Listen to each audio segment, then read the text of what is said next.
Hello friends, welcome back to my channel. ഇന്ന് നമുക്ക് ഒരു വെറൈറ്റി റൈസ് ആണ് ഉണ്ടാക്കണേ. അതിന്റെ പേരാണ് പുതിന റൈസ്. നല്ല ക്വിക്ക് റെസിപ്പിയാണ്. നിങ്ങൾ എന്തായാലും ട്രൈ ചെയ്ത് നോക്കിയോളൂ. അപ്പോൾ നമുക്ക് വേഗം വീഡിയോയിലേക്ക് കടന്നാലോ. അപ്പോൾ നമ്മുടെ പുതിന റൈസ് ഉണ്ടാക്കാനായിട്ട് നമ്മൾ 1 കപ്പ് പുതിന ലീവ്സ് എടുത്തിട്ടുണ്ട്. ഇതിലേക്ക് നമുക്ക് 2 അല്ലി വെളുത്തുള്ളി ഇട്ട് കൊടുക്കാം. 2 പച്ചമുളക് ഇട്ട് കൊടുക്കാം. ഇത് നമുക്ക് നന്നായിട്ട് പേസ്റ്റ് ആക്കിയിട്ട് എടുക്കണം. നമ്മുടെ പുതിന റൈസ് ഉണ്ടാക്കാനായിട്ട് നമ്മളിപ്പോൾ കുറച്ച് ഓയിൽ, ഒരു 3 ടേബിൾ സ്പൂൺ ഓയിൽ പാനിലിട്ടുണ്ട്. ഇത് ചൂടാകുമ്പോൾ നമുക്ക് 1 സ്പൂണ് ജീരകം ഇട്ട് കൊടുക്കാം. അത് പൊട്ടിയതിന് ശേഷം നമുക്ക് ഒരു സവോള നീളത്തിൽ കട്ട് ചെയ്തത് ഇതിലേക്ക് ഇട്ട് കൊടുക്കാം. ഗ്യാസ് ലോല് വയ്ക്കാൻ മറക്കരുത് കേട്ടോ. ഈ സമയത്ത് നമുക്ക് കുറച്ച് ഉപ്പിട്ട് കൊടുക്കാം. ഉപ്പിടുമ്പോൾ നമ്മുടെ റൈസിന് ആവശ്യമുള്ള ഉപ്പും കൂടി കണക്കാക്കിയിട്ട് ഇട്ട് കൊടുക്കാം.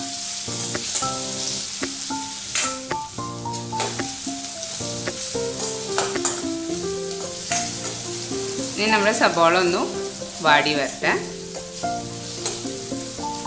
ആദ്യം ഫ്രൈ ആവേണ്ട, ഒന്ന് നിറം മാറിയാൽ മതി, ലൈറ്റ് പിങ്ക് കളർ ആയാൽ മതി.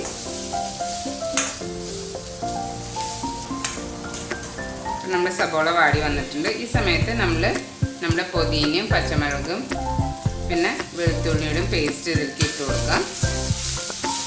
നന്നായിട്ടൊന്ന് മിക്സ് ചെയ്യാം.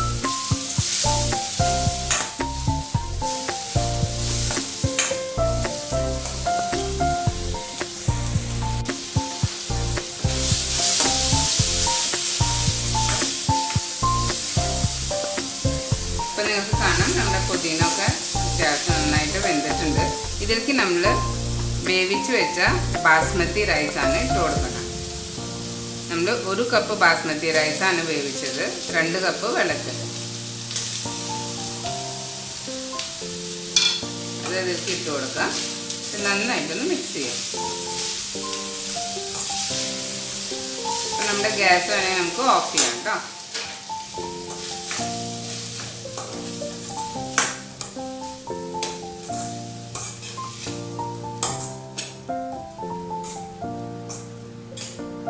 പുതിനയുടെ ഫ്ലേവറൊക്കെ നന്നായിട്ട് വരും. നമ്മുടെ പുതിന റൈസ് ഇവിടെ റെഡി ആയിട്ടുണ്ട്. എനിക്ക് ഈ വീഡിയോ ഇഷ്ടമായെന്ന് വിചാരിക്കുന്നു. വീട്ടിൽ എന്തായാലും ട്രൈ ചെയ്ത് നോക്കിയാലോ, പെട്ടെന്ന് ആവുന്ന റെസിപ്പി അല്ല.